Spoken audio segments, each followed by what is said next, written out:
এ সোনা মানিকেরাও এদিকে মা সারা বলতেছে বলো গো আমার স্বামী গো, তবে আর কোন টেনশন করবেন না, আপনার জন্য একটা আমি মেয়ে খুঁজেছি।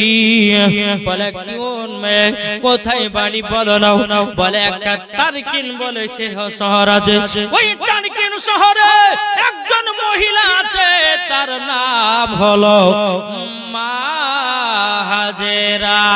জোর বলে মা হাজেরা।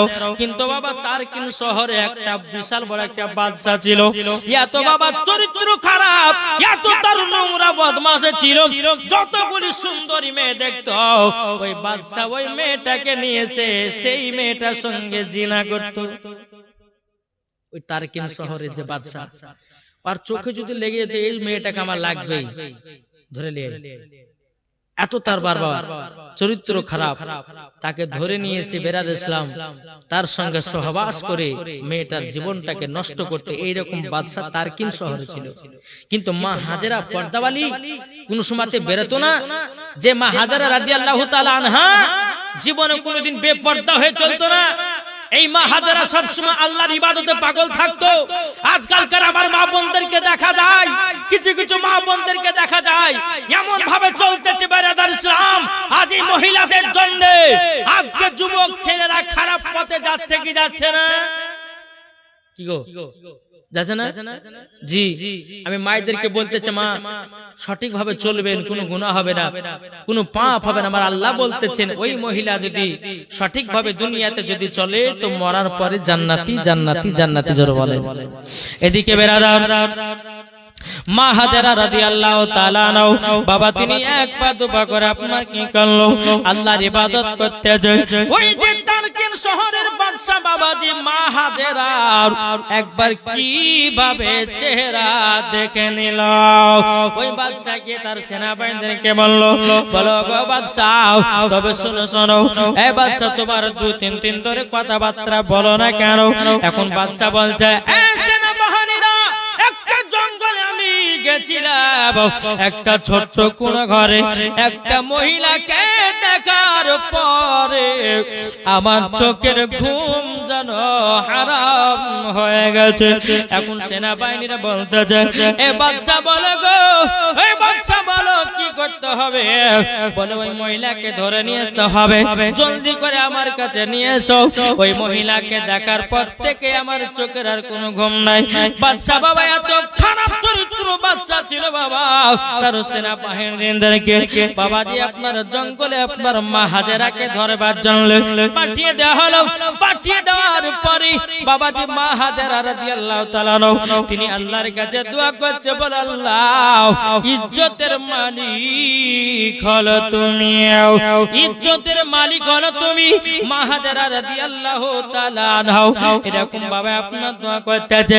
কিন্তু মা হাজেরার মা তিনি আপনার বাহিরে যেন কিসের কাজ করতেন ছিল, যখন বাদশার লোকগুলোকে দেখে নিয়েছে।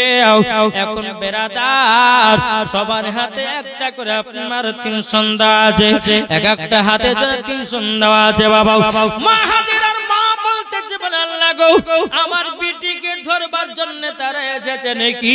তিনার মা এসে বলছো গো বিটি হাজেরা, তুমি এদিক দিয়া জঙ্গল জঙ্গল এই দেশ ছেড়ে পালিয়ে যাও। বলে মা কেন, কি হয়েছে বলো না? ওই যে পরশুদিন এক বাদশা আমাদের বাড়ির দিকে নজর দিয়েছিল, কিন্তু বিটি গো ওই বাদশার এত চরিত্র খারাপ, এত তার নজর খারাপ, একবার যদি কোনো ভালো মহিলার প্রতি যদি নজর লেগে যায় তাইলে পরে ওই বাদশা কাউকে ছাড়ে নাও। ও বিটি মনে হয় তার সেনাবাহিনীকে পাঠিয়ে দিয়েছে, জলদি করে যাও, যাওয়ার পরে এই গ্রাম ছেড়ে তুমি চলে যাও। এখন মা হাজেরা রাদিয়াল্লাহু তাআলা আনহা তিনি আপনার কি করলো, জঙ্গল দিয়ে বাবা যখন পালাতে লাগলো, দৌড়াতে দৌড়াতে রাতে বাবা ওই বাদশার লোকগুলো আপনার হাজেরার বাড়িতে ঢুকেছে, কিন্তু মা হাজেরাকে খুঁজে খুঁজে পায় না। বলে চলো জঙ্গল লোক ছেড়ে দাও, এখন হাজেরাকে ধরে নিয়ে গিয়ে আমাদের বাদশার কাছে হাজির করতে হবে।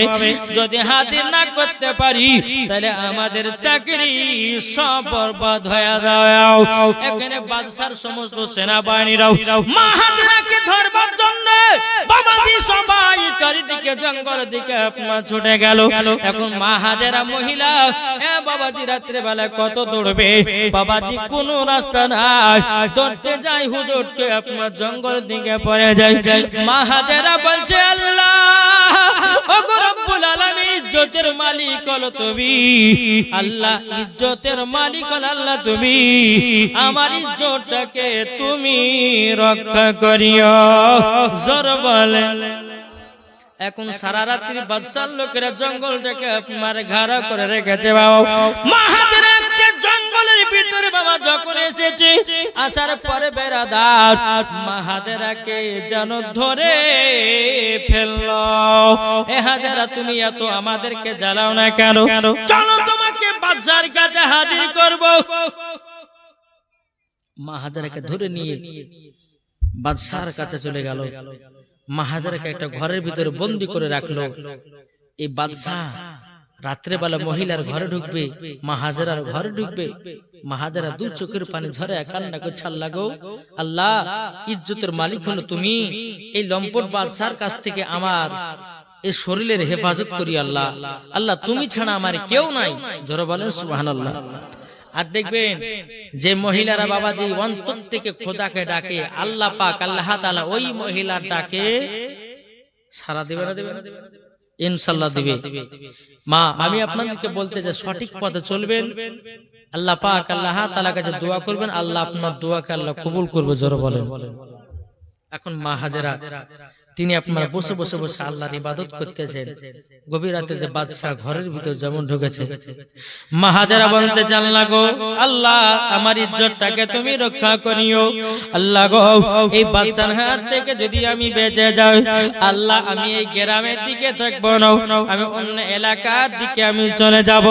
বেরাদর ইসলাম মাদান সামানিকরা এই সোনা মানিকেরাও আল্লাহ পাক আল্লাহ তাআলা বলছো হাজেরা তুমি চিন্তা করো না, তুমি আমার প্রতি বিশ্বাস করে তুমি দোয়া করতে যাও।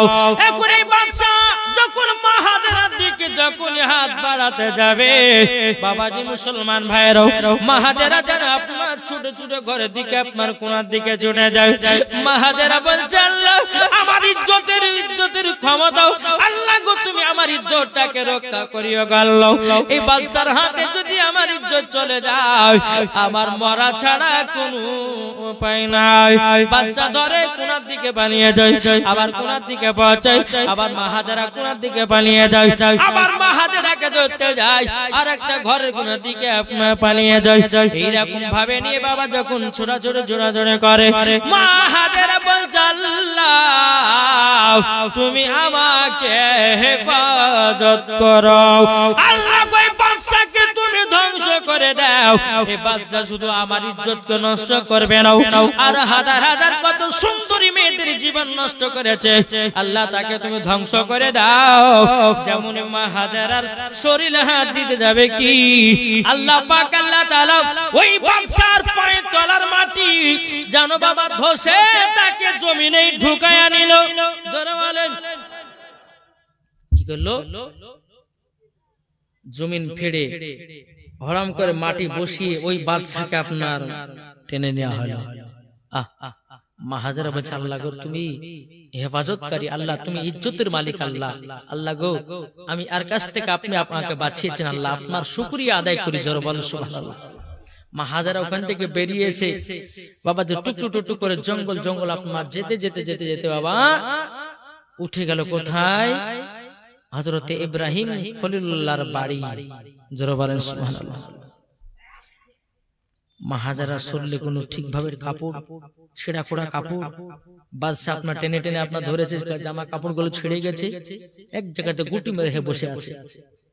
ওই রাস্তা দিয়ে আপনার মা সারা চলে যাচ্ছে। মা সারা এখন বলতে যে কি ব্যাপার, এই বোনটা এই কোনাতে বসে আছে, কারো দেখি তো যায়। মা সারা বলতেছে বলো বোন গো, ও বোন কি ব্যাপার, তুমি জায়গাতে গুটি মুটি হয়ে বসেছে কেন? মা হাজেরা চোখের পানি জড়াইয়া বলতেছে বলো গো বোন, আমি এক বাদশার কাছ থেকে পালায়া এসেছি। ওই বাদশা আল্লাহ পাক আল্লাহ তাআলা ওই বাদশাকে দুনিয়ার পৃথিবী থেকে ধ্বংস করে দিয়েছে। আমি ভাবলাম যে এলাকায় থাকবো না, দৌড়াতে দৌড়াতে আমি যেন এলাকার ভিতরে চলে এসেছি। এখন মা সারা বলতেছে ও বোন তুমি এক কাজ করো, আমার বাড়ি গাড়ি টাকা পয়সার কোনো অভাব নাই, আমার বাড়ি গাড়ি কোনো জিনিসের অভাব নাই, তুমি আমার বাড়িতে চলো। মা হাজেরাকে নিয়ে বামাদি মা সারা বাড়িতে নিয়ে গেলেন। একদিন দুদিন তিন দিন পার হতে হতে বাবা এখন ইব্রাহিম খলিলুল্লাহ বলছে এ বিবি সারা তুমি আমার বাড়িতে কাকে নিয়ে এসেছো? তখন বলছে স্বামী গো, ইনার কোনো বাড়িতে ইনার কোনো আব্বা নাই, ইনার কোনো মা নাই, মা ছিল মা দুনিয়া থেকে বিদায় হয়ে গেছে, এখন তিনি একলাই অসহায়, তার জন্য ওই মহিলাটাকে আমার বাড়িতে নিয়ে এসেছি। বলে তাই নাকি? বললাম একদিন দুদিন তিন দিন করে আপনার পার হয়ে গেল।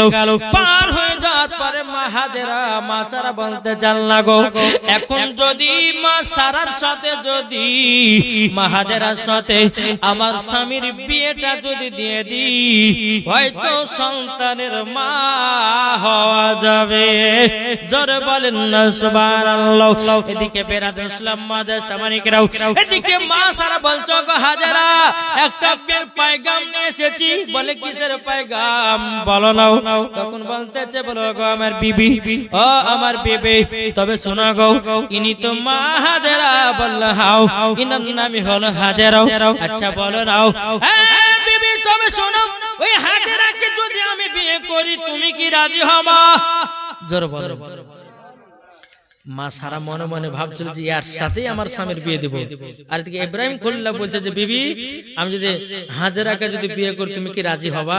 বলে স্বামী গো আমিও তো মনে মনে ভাবছিলাম যে আপনার সাথে ইনার বিয়ে দেব, কিন্তু তার তো মতামত জানতে হবে, আমি একটু জেনে নিই তারপর আপনাকে পাকাপোক্ত খবর দেব। জোরে বলেন সুবহানাল্লাহ। এদিকে মা সারা কি করলেন, তিনি এক পা দুপা করে বাবাজি গিয়ে মা হাজেরার কাছে গেল। বলে হাজেরা শোনো, তোমার তো বিয়ের লাইফ হয়ে গেছে, তবে তোমাকে একটা বিয়ের পায়গাম দেব, তুমি কি রাজি হবা? বলে কিসে রাজি? বলে রাজি হলো এটাই, দেখো গো ওই যে ওই ঘরে আমার স্বামী থাকে, উনি হচ্ছেন আল্লাহর নবী ইব্রাহিম খলিলুল্লাহ। তিনি আমাকে বিয়ে করেছে, কোনো সন্তান আদি হয় নাই। আচ্ছা বলো তুমি কি আমার স্বামীকে বিয়ে করবা? হাজার বছর তাই কখনো হয়? তুমি তো বিয়ে করেছো, আবার আমি আমার বিয়ে করব, এ কখনো হয়? বলে আমি মা সারা বলছে আমি অর্ডার দিচ্ছি যে তোমার সাথে আমার স্বামীর বিয়ে দেবো। আজকালকে কোনো মা বোনেরা করবে? যতই বাচ্চা না হোক না কেন তবুও বলবে যে স্বামী একটা বিয়ে করে কথা কেউ বলবে না, বলবে বলবে না। বাবা যে মুসলমান ভাইয়েরা এ সোনা মানিকেরাও, যখন বাবা যে কথা বলো মা হাজেরা বলতেছে বলো গো মা সারা, তবে শোনা গো তুমি যা তোমাকে যেটা ভালো লাগে তুমি সেটা করো। এখন বাবাজি এদিকে বোঝা গেল যে মা হাজেরা ইব্রাহিম খলিলুল্লাহকে বিয়ে করার জন্য রাজি হলো। এখন স্বামীকে বলছে স্বামী গো কোনো টেনশন নাই, আপনি মা হাজেরাকে বিয়েটা করে নিন, আপনি হাজেরাকে বিয়ে করুন।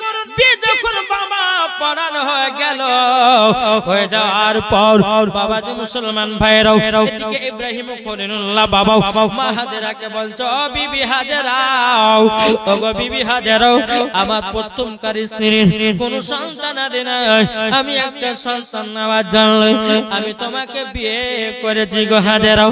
তবে শোনো হাজেরাও তুমি আমার বিবি আর তুমি হলো আমার স্ত্রী, তুমি আমার কথা মতো চলবাও আর আমিও তোমার কথা মতো চলবো, তাই নাকি? বললে হাও। এদিকে মা হাজেরা রাদিয়াল্লাহু তাআলা এরকম স্বামীর সঙ্গে বাবা ভালোবাসা মোহাব্বত বাবাজি টুক টুক টুক টুক করে আপনার চলতে আছে রে বাবা।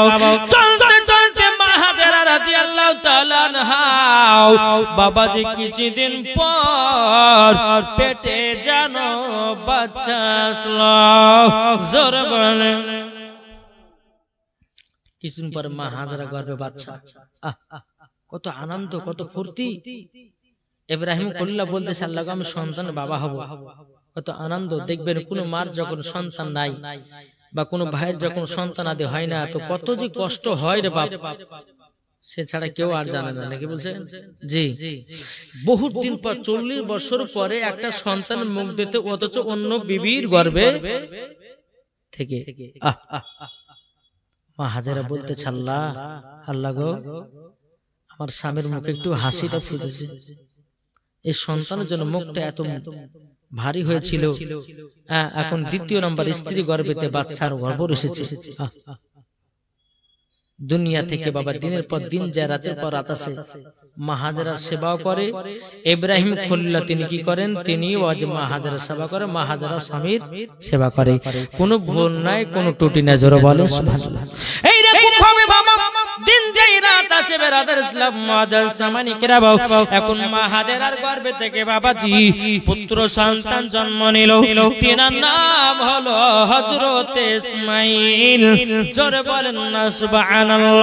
এত দেখতে সুন্দর, এত দেখতে সুন্দর ইব্রাহিম খলিলুল্লাহ, জানো বাবাজি ইব্রাহিম খলিলুল্লাহ ইসমাইলকে নিয়ে এত আদর সহগ করে, এত আদর সহগ করে।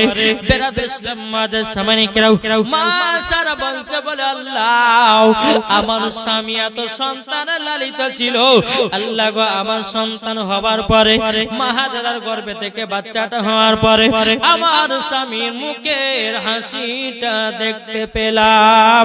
জোরে বলেন না সুবহানাল্লাহ। এই বাবাজি মুসলমান ভাইরাও এরকম ভাবে আপনার দিন জারাত আছে বাবাজি মুসলমান। আমার আল্লাহ পাক আল্লাহ তাআলা বলছে বলো গো আমার ফারিস্তা দেখো আমার ইব্রাহিম খলিলুল্লাহ এত তিনি আনন্দ করে। ইব্রাহিম খলিলুল্লাহ বলতেছে ও বিবি হাজেরা গো, তবে শুনে রাখো তোমাকে একটা কথা আমি বলে দিই, ওগো আমার বিবি হাজেরা তুমি আমার জীবন সঙ্গিনী। জোরে বলেন না সুবহানাল্লাহ। এইরকম ভাবে দিন যায় রাত আছে। এদিকে বেরাদার ইসলাম মাদার সামানিকেরা আমার আল্লাহ পাক আল্লাহ তাআলা বলতেছে ও আমার ফেরেশতারা দেখো ইব্রাহিম খলিলুল্লাহ কত আনন্দ। আল্লাহ পাকের ফেরেশতারা বলছো গো আল্লাহ, ওগো আল্লাহ ইব্রাহিম খলিলুল্লাহ নিজের সন্তানকে পেয়ে আপনার ইবাদত করা মনে হয় বলে গেছে। আমার আল্লাহ বলছে ফেরেশতা না না নাও, আমার কখনো ইব্রাহিম খলিলুল্লাহ আমার ইবাদত ভুলে যেতে পারে না। এই বাবা কিতাবের মধ্যে পাওয়া যায় 200 বছর ধরে আল্লাহ পাক আল্লাহ তাআলা শুধু ইব্রাহিম খলিলুল্লাহকে বাবা শুধু পরীক্ষায় দিতে হয়েছে।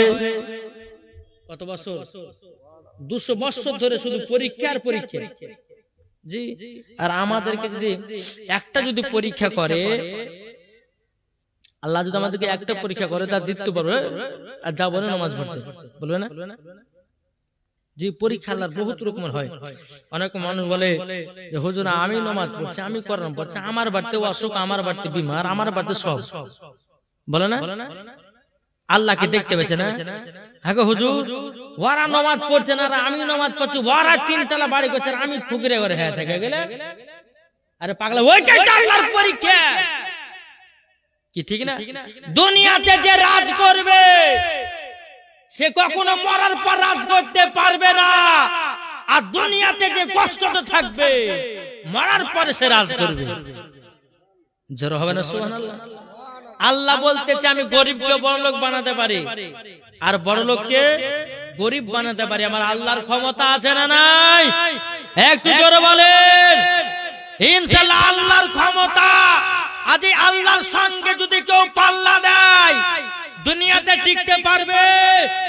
জি পারবে না। আজ আপনি দেখেন বাদশা নমরুদ আল্লাহর সঙ্গে পাঙ্গা দিয়েছে, ধ্বংস হয়ে গেল। বাদশা ফেরাউন আল্লাহর সঙ্গে পাঙ্গা দিল, ধ্বংস হয়ে গেল। আপনার কিনা নবীর জামানাতে আবু জাহেল আল্লাহর সঙ্গে পাল্লা দিল, ধ্বংস হয়ে গেল। এই তো মোদি চাচা, হ্যাঁ গো, এ তো মোদি চাচা, এ তো অমিত শাহ গু খেকে যায় তারা, কি ঠিক না? জি, यारा বলছে, এক কানা বলছে, বলছে মুসলমান কি বলছে, এই ভারতবর্ষকে হিন্দু রাষ্ট্র বানাएंगे। কানা নিজে চোখে দেখতে পায় না, আবার ও বলছে যে হিন্দুস্তান বানাएंगे। ওরে বাবা রে, বিশাল ব্যাপার। আরে তোর মতন কত হাজার কুকুরি গেলে আসলো গেল, আজ পর্যন্ত কেউ ইসলাম মিটাতে পেরেছে? একটু জোরে বলেন, কেউ পেরেছে? আপনাদের জন্য মুখে ইসলামের জন্য হাত উঠবে না? বলেন, ইসলাম ধর্মে কাউরের ক্ষমতা আছে ধ্বংস করার? একটা হাত তুলে দেখান। কেউ ধ্বংস করতে পারবে না। কাল কিয়ামত পর্যন্ত ইসলাম ধর্মে আছে, থাকবে। এটাই হচ্ছে মুসলমানদের পরিচয়। কাল কিয়ামতের ময়দানে এই মুসলমানেরা জয় হবে। জোরে বলেন, নাকি বলছে? না হলে পরে কানা দেখতে মানে বলছে হিন্দু, বলছে মুসলমানকে যে ভারতকে যে হিন্দু রাষ্ট্র বানায়। ওরে বাবা রে, আর বাপের মনে হচ্ছে দেশ। আর এই দেশ হচ্ছে খাজা মঈনুদ্দিনের। কি গো, ঠিক কিনা বলে? হ্যাঁ, ইয়ারা বলতেছে, বলছে আমাদের দেশ আমরা সব হিন্দু বানাবো, মুসলমানকে বাড়িয়ে বলছে পাঠাবো হেঁটে, হ্যাঁ, এই বাংলাদেশে। হ্যাঁ, বাবা যে মুসলমান আমার খাজা গরিবে নামাজ যদি ভারতবর্ষতে না আসতেন, বাবা যে মুসলমান, তারা আমরা সকলেই বেঈমান হয়ে দুনিয়া থেকে মারা যেতাম। ঠিক না? জি, বেরাদর ইসলাম মুআজ্জাজ সামানিক রাম, তা আপনাদেরকে বলতে চাই, এটাই বিশ্বাস রাখে। ওই আব্রাহা বাদশা কাবা ঘরকে ধ্বংস করার জন্য গেছিল। এই ঘটনা শুনেছেন না শুনেননি? শুনেছেন না? জি, আব্রাহা বাদশা গেল কাবাকে ধ্বংস করার জন্য। আবাবিল পাখি, মুখে একটা করে পাথর, পায়ে দুটো করে পাথর, সরষের দানার মতন দেখতে পাথর, একটা করে পাথর পড়ে সমস্ত সেনাবাহিনী ধ্বংস হয়ে যায়। বাবাজি মুসলমান, আমাদের কাবা ঘর আজও পর্যন্ত আছে, কাল কিয়ামত পর্যন্ত থাকবে। জোরে বলেন, আমার আল্লাহ। কাল তো আমি বলেছি তিনটা জিনিসের হেফাজতকারী কে, এটা জোরে বলেন না, আমার আল্লাহ। তাহলে আমার আল্লাহ যদি তিনটা হেফাজতকারী হয়, এই তিনটার প্রতি যে লাগতে যাবে বাবা, সে ধ্বংস হবে। একটা ওই তুর্কিস্তানের একজন বাদশাহ, মানে আপনার ওই বাদশাহ বলছে যে আজ প্রমাণ করব যে কোন কিতাবটা সত্য। রামায়ণ এসেছে, কুলকি কোরআন, তারপরে মহাভারত, তারপরে বাবা যে রামায়ণ, বেদ, সব কিতাবগুলো গেলেছে। আমাদের কোরআন এসেছে। এখন এক জায়গায় আগুন জ্বালিয়েছে, হ্যাঁ, আগুন জ্বালিয়েছে, বেদের পাতা ছিল, আগুন দিল বাবা, পড়ে গেল। কুলকি কোরআনে পাতা ছিল, আগুন দিল বাবা, পড়ে গেল। বাবাজি রামায়ণের পাতা ছিল, আগুন দিল, পড়ে গেল। বাবাজি মুসলমান ভাইয়েরা, সোনা মানিকেরাও, যাদের যতগুলি কিতাব ছিল সমস্ত আপনার কিতাবের পাতাগুলো দিল, সব পড়ে গেল। এখন আমাদের পবিত্র কোরআন যেমন পাতা ছিঁড়ে আগুনে দিতে যাবে, কি সঙ্গে সঙ্গে ওই বাদশার গায়ে আগুন ধরে গেল। মানুষ বুঝলো না রে, ইসলাম ধর্ম হলো সত্য, কোরআন হলো সত্য, এই মুসলমানদের সঙ্গে লাগা যাবে না। ও ভাই, একটা চিন্তা করবেন, কারবালার ময়দানে ইমামে হোসেন একা যুদ্ধ করেছে, আর ইবনে জিয়াদের লোক হলো 22,000 সৈন্য। আমার ইমাম হোসেন বলেছিল, আরে ইয়াজিদের লোকেরা শোন, আমার নানার কাছে যদি আমি আবেদন না করতাম, আমি ইমাম হোসেন একলাই 22,000 সৈন্যদেরকে কলা গাছের মতো পেড়ে ফেলতে। শুধু ইমামে হোসেন ইসলামকে জিন্দা করার জন্য, কারবালাকে জিন্দা করার জন্য, কোরআনকে জিন্দা করার জন্য, হাদিসকে জিন্দা করার জন্য বাবাজি তিনি কারবালাতে শহীদ হয়েছে। তাইলে বলুন, এই ইসলাম আমাদের জিন্দা না জিন্দা না? এখনো পর্যন্ত আপনি প্রত্যেকদিন মুহররম মাসের 10 তারিখে বেরাইছিলাম, আজ থেকে বেরা 6 থেকে 7 বছর আগে মুহররম মাসের 10 তারিখে আপনার ইউটিউবের মধ্যে সার্চ করে দেখবে ব্লাড ইন কাবা।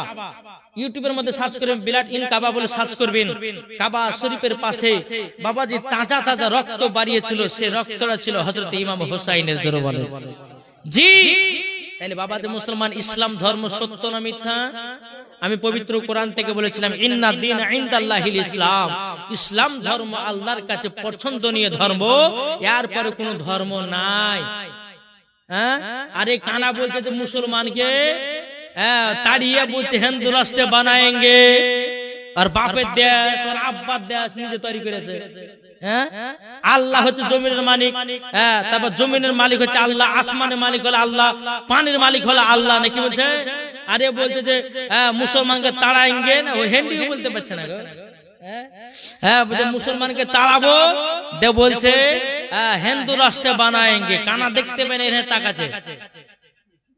তাহলে বলুন বাবা যে মুসলমান, তারপর অমিত শাহ বলছে আমার হাতে ইসলামকে ছেড়ে দাও, কি আবার ধ্বংস করে দেয়, তোর মতন বাপের 14টা বাপ ছিল ইসলাম ধর্ম খতম করার লেগে, আর তুই তো অমিত শাহ রে, আরে তুই তো গরু খাকে যাক রে, এই গরু খাকে গরু গোশ খাইছে, দেখেছে? আর আবার এদিকে তলতাল বলছে যে গরুর গোশ খাওয়া যাবে না, বলছে মাকে কি জবাই করা যায়, আবার আপনার গরুর গোবর খাচ্ছে, দেখেছেন? আবার মুসলমানদের প্রতি কত অত্যাচার, মুসলমানকে দেখছে যারা দাড়িওয়ালা তাদেরকে বাবা দেখছে, দেখার পর দাড়ি মানে ছিঁড়ে ফেলছে, বলছে জয় শ্রীরাম বল, এটা বল সেটা বল, না বললে পরে এমন পিটা পিটছে বাবা, রক্ত মুক্ত বাইর করে দিচ্ছে।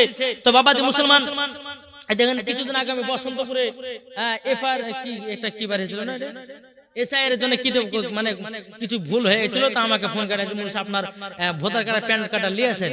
তো গেলাম, তো যাওয়ার পর যে হ্যাঁ গো আমি যে পাসপোর্ট করতে বাংলাদেশে জালসা করতে যাবো ভাবছি, তো আমার পাসপোর্ট হয়েছে না গো, যে কেন হয়েছে না, ওই ব্যক্তিটা বলছে কেন হয়েছে না, তার বললেন না, গেলাম তো যাওয়ার পরে বললাম যে কি কি লাগবে কাগজ, বলছে আপনাকে আপনার 1971 সালের জমির দলিল লাগবে, তারপর হচ্ছে 1971 কি 72 সালের ভোটার লিস্ট লাগবে বলেন। তাহলে এটা কেমন পাকা মনে জি? তা আমি বলেছি রাগ করে ভোটার আপনার ওই পাসপোর্টও করতে যায়নি, এখন ওই লোকটা বলছে যে মৌলভী সাহেব যদি বাইরে যান তো দাড়ি মানে ছেটে যায়, যে কেন গো দেখতে পাচ্ছেন না মুসলমানদের কি অবস্থা করছে, যার মুখে দাড়ি থাকছে তাকে বেশি মারছে। আমি যে ভাই শুনেন মরে যাবো তা ভালো, কিন্তু নবীর সুন্নাতকে ছাড়বো না, নাকি বলছে? জি, এই নবীর সুন্নাত বাবা যে মুসলমান, আল্লামার নবী বলতেছেন যাদের মুখে নবীর সুন্নাত থাকবে তাদের জীবনে যৌবন কাল কমবে না, জোরে বলো সুবহানাল্লাহ।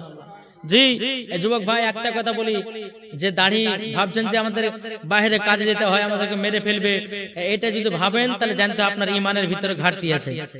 আর মরতে একদিন হবে। আমি একটা কথা আপনাদেরকে বলি, কি বলি, একটা কথা আপনাদেরকে বলি যে ভাই 50 বছর বেঁচে থেকে কোনো লাভ নাই, 1 ঘন্টা সিংহের মতো বাঁচো, এটাই হচ্ছে তোমার কাছে জান্নাতের পথ। ঠিক না? আসুন বাবা একটু বুঝেন, ইসলাম ধর্মে সব কিছুই সত্য। আল্লাহ পাক আল্লাহ তাআলা সকলকে নবী মুস্তাফার গোলাম আশিক বানায় নাই। আমি যুবক ভাইদেরকে বলে ভাই, এই ভাই তোমরা দাঁড়িয়ে না থাকতে ভিতরে আসো না, এবার সব পালিয়ে যাবে, দেখবে সবাই পালাবে, চলে শোনো, যারা দাঁড়িয়ে আছো বেকার লিহরে না দাঁড়িয়ে ভিতরে চলে এসো, তো হ্যাঁ বসো, হ্যাঁ যারা দাঁড়িয়ে আছো চলে এসো। এবার দুপুর আল্লাহুম্মা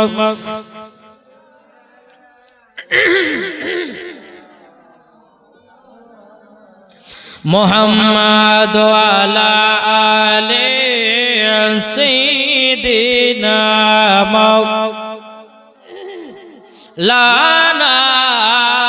মুহাম্মদ সাল্লাল্লাহু তাআলা আলাইহি ওয়াসাল্লাম। বাবা যে মুসলমান ভাইরাও, এ সোনা মানিকেরাও, আমার আল্লাহ বলতেছে বলো গো আমার পারিস্তারা তোমরা শুনে রেখে দাও, শুনে রেখে দাও। বলে কি? বলে দেখো তুমি বলতো যে ইব্রাহিম খলিলুল্লাহ নিজের বেটাকে নিয়ে জানো আদর্শ করতেছে, তুমি বলতো যে ইব্রাহিম খলিলুল্লাহ আমাকে ভুলে গেছে। আমার আল্লাহ বলছে ফারিস্তারা ইব্রাহিম খলিলুল্লাহ আমাকে ভুলে যায় নাই। বলে সত্যি তো বলে। আল্লাহ বলছে তাহলে ইব্রাহিমকে পরীক্ষা করবো। বলে কি পরীক্ষা? বলে একটা পরীক্ষা কি, দেখো গাইবে আওয়াজ বলছে ইব্রাহিম তোমার বিবি হাজেরাকে আর ইসমাইলকে বনে বাস দাও, মানে তাদেরকে বাড়ি থেকে বিদায় করো, ওই সাপা পাহাড় মারওয়া পাহাড়ের কাছে তাদেরকে রেখে দিয়েছো। কার হুকুম হলো? আল্লাহর হুকুম হলো। সকাল বেলাতে হাজেরাকে বলছো গো হাজেরা তবে শোনো গো তোমার বেটা ইসমাইলকে নিয়ে চলে যাও সাপা পাহাড় মারওয়া পাহাড়। একটু মজার ঘটনা আছে, একটু শুনে যান বাবা। এ বাবা যে মুসলমান ভাইরাও, আমরা কুরবানি কেন দিই? এ বাবা যে মুসলমান ভাইরাও, ওগো আমার সোনা মানিকেরাও, শুধু কুরবানি দিনে বাবা শুধু বড় বড় গরু কাটলে গোশ খাওয়াকে কুরবানি বলে না, ঠিক না? তাহলে আমাদের মুসলমানদের মধ্যে কি হয় বলে দেখো আমার মধ্যে কে কুরবানি দিয়েছে 2000 20,000 30,000 টাকা দিয়ে লিখেছে এখন মানুষ দেখবে আমার থেকে গরু কিনে যেত আমি দেখ কত 1 নম্বর কুরবানি দিয়েছে মানে মানুষকে দেখে কুরবানি দিয়েছে আল্লাহকে দেখে লাই নাকি বুঝছে এরকম লোক আছে না জি অনেকে মানুষ তো আবার বাবা বলছে যে তোরা ক কেজি করে গোশ ভাগ পাবি আমাদের 20 কেজি করে গোশ পাবো তোরা তো 5 কেজি করে পাবি না রে কটা কে দিয়েছি বলতো বলে 4,000 টাকা আমরা 4,000 টাকা দিয়েছি তোরা 4,000 আমরা 20 কেজি করে গোশ তোরা 5 কেজি করে পাবি না তাহলে বাবা যে এটা অহংকার দেখানো হয়েছে না আল্লাহ রাস্তায় কুরবানি দিবে আল্লাহ রাস্তায় কুরবানি দিবেন সে আল্লাহ পাক আল্লাহ তাআলা কুরবানিকে যদি কবুল করে না আল্লাহ বলছে তার জীবনে গুনাহকে আল্লাহ maaf করে দেয় জোরে বলেন জি বেরাদার ইসলাম ইব্রাহিম খলিলুল্লাহ বলতেছে বলো গো মা হাজেরা গো বিবি হাজেরা তোমার বেটা ইসমাইল কে নিয়ে সাফা পাহাড় মারওয়া চলে যাও মা হাজেরা বলছে বলে স্বামী গো আমাকে কেন এইরকম করতেছ আমি ছোট বাচ্চা ইসমাইল কে নিয়ে কোথায় যাব কোথায় থাকবো বলেন ওখানে বাড়ি নাই ঘর নাই কিছু নাই খাবার নাই পানি নাই কিছু নাই আমি কিভাবে থাকবো ইব্রাহিম খলিলুল্লাহ বলছে বিবি রে এটা আমার হুকুম না এটা হলো আমার আল্লাহ তাআলার হুকুম আল্লাহ তাআলা ইরশাদ করে পবিত্র কোরআনে ওলিদের ভয় নাই দোনো জাহানে প্রেমিকদের ভয় নাই দোনো জাহানে আল্লাহর এক নবী ছিলেন ইব্রাহিম খলিলুল্লাহ আগুনেতে নিক্ষেপ করে ফুল বাগিচা হয়ে যায় জোর হবে না আল্লাহর এক নবী ছিলেন ইব্রাহিম খলিলুল্লাহ মা হাজেরাকে পাঠিয়ে দিলেন খোদারি ভালোবাসায় জোরে এখন মা হাজেরা বলছে বলে স্বামী গো স্বামী আপনার কাছে একটা আবেদন করতে যাই গো স্বামী আমি একটুকু বাচ্চা নিয়ে কেমন করে থাকবো ইব্রাহিম খলিলুল্লাহ বলছে বলে বিবি হাজেরা তবে শোনো গো আমি তোমাকে কিছুটা পানি দিয়ে দেব কিছুটা খেজুর দিয়ে দেব তোমাকে মাসের পর মাস আমি খাবার দিতে যাব কোনো চিন্তা করো না এখন মা হাজেরা বলছে স্বামী ঠিক আছে তাহলে চলেন এখন মা হাজেরাকে ওটার উপর বসে নিয়েছে ইসমাইল কে বাবু ওটার উপর বসে নিয়েছে বসে নেওয়ার পর টুক টুক টুক টুক করে চলতে লেগেছে চলতে চলতে চলতে চলতে বেরাদার মজা সামারিক রাবো ওই সাফা পাহাড় মারওয়া পাহাড়ের মিডিলে বাবাজি মা হাজেরাকে নামিয়ে দেয় বলে স্বামী গো আশেপাশে কোনো বাড়ি ঘর নাই স্বামী গো আমাকে মাঝে মধ্যে দেখতে আসবেন আমাকে খাবার দিতে আসবেন গো স্বামী কিন্তু বেরাদার ইসলাম মজা সামারিক রাব ইসমাইল আপনার কিনা ইব্রাহিম খলিলুল্লাহ বলতে যায় ও গো বিবি হাজেরা চিন্তা করো না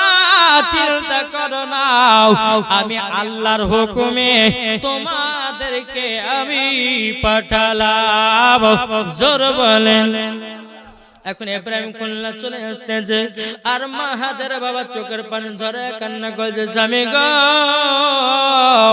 এদিকে ইব্রাহিম খলিলুল্লাহ বলছে বলে বিবের আমার বেটা ইসমাইল ছাড়া যে কিছু ভালো লাগে না 40 বছর পরে আমি একটা বাচ্চা পেলাম ওই বাচ্চাটাকে 5 পরে আমাকে বুনে বাঁধিতে হলো আমাকে রেখে আসতে হলো ও বিবি হাজেরা আমি আল্লাহর জন্য সব করতে রাজি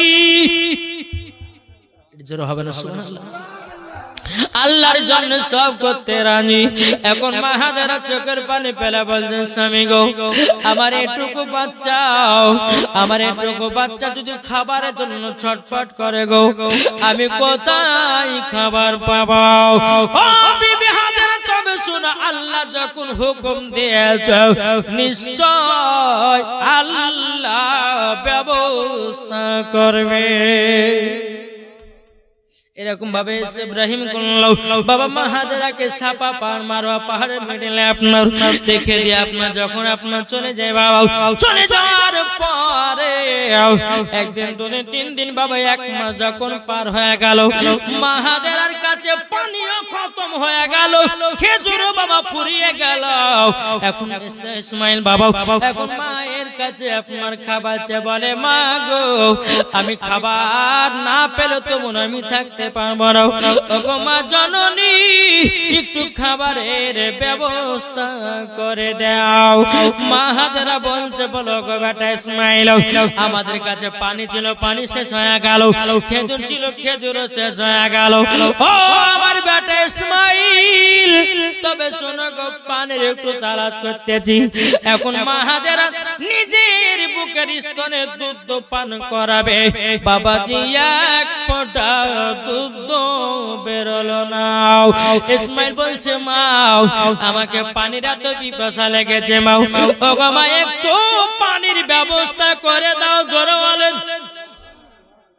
ইসমাইলকে একটা জায়গাতে বাবা রেখে দিয়েছে। মা হাজেরা কি করলো বাবা, সাফা থেকে মারওয়া পাহাড়, আপনার মারওয়া থেকে সাফা পাহাড় শুধু বাবা দৌড়াদৌড়ি করতেছে। বেরাদুল ইসলাম মুআজ্জাজ সামানি কেউ এক একটা জায়গা দেখে জায়গা কোন মা হাজেরা ওই জায়গাতে দৌড়ে চলেছে, মনে একটু পানি পাওয়া যাবে। আমার বেটা পানির জন্য ছটফট ছটফট করতেছে।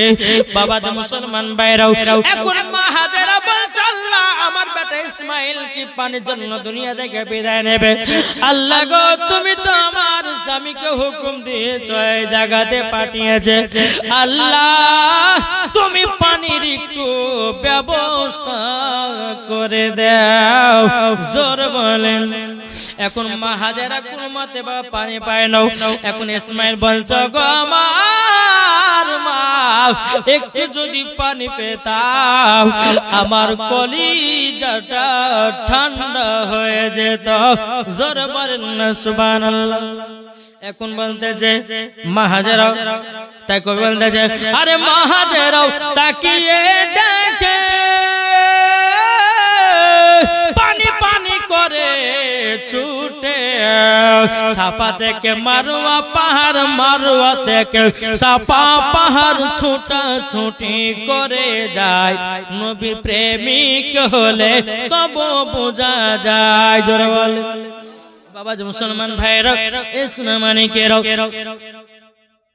এখন মা হাজেরা আপনার এক জায়গাতে থমকে বাবা দাঁড়িয়ে গেছে। বাবা এখন দাঁড়িয়ে যাওয়ার পর একবার ইসমাইলের কাছে আসতেছে, একবার সাফা পাহাড়, আবার সাফা পাহাড়ের উপরে উঠে দেখতে পানি কোথায় পাওয়া যাবে, যে জায়গা গর্ত আছে। বাবা মা হাজেরা মনে মনে ভাবছে ওই জায়গাতে পানি পাবো, আবার ওই জায়গাতে দৌড়ে দৌড়ে আপনার যাতেছে, পানি নাই। আবার ইসমাইলের কাছে আসতেছে, এক দুই এরকম ভাবে আপনার 7 চক্কর লাগালো। কত? তার জন্য হাজিরা গিয়ে 7 চক্কর লাগায়। কত? 7 পাক মারতে হয়। ক্লিয়ার বুঝতে পারলেন তো? যে অনেক আছে 7 চাক মারে কি হবে না না। বাবাজি যারা হাজিরা হজ করতে গেছে বাবাজি তারাই বোঝে। বেরাদুল ইসলাম মুআজ্জাজ সামানি کرام বুঝে কি বুঝে না? জি অনেকে মানুষ বলছে হুজুর হাজিরা হজ করতে গেলে মাথা নাড়া হয় কেন? বল না নাড়া হয় কেন? দেখেন আমার নবী করিম সাল্লাল্লাহু তাআলা আলাইহি সাল্লাম তিনি যখন হজ করতে যেতেন চুল মোবারক গুলোকে আপনার নাড়া করে নিয়ে একটা সাদা লেবাস পরে নিতেন।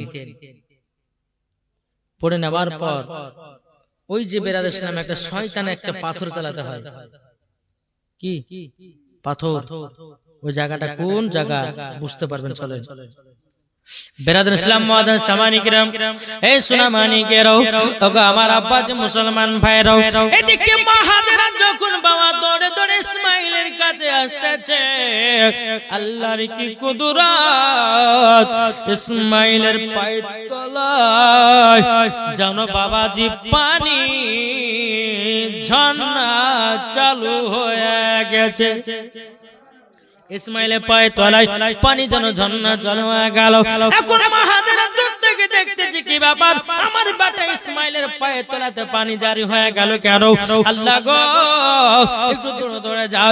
এখন মা হাজেরা দেখছে পানি গেল সব দিকে আপনার ছিটিয়ে ছিটে যাচ্ছে। বাবা তখন মা হাজেরা একটা কথা ব্যবহার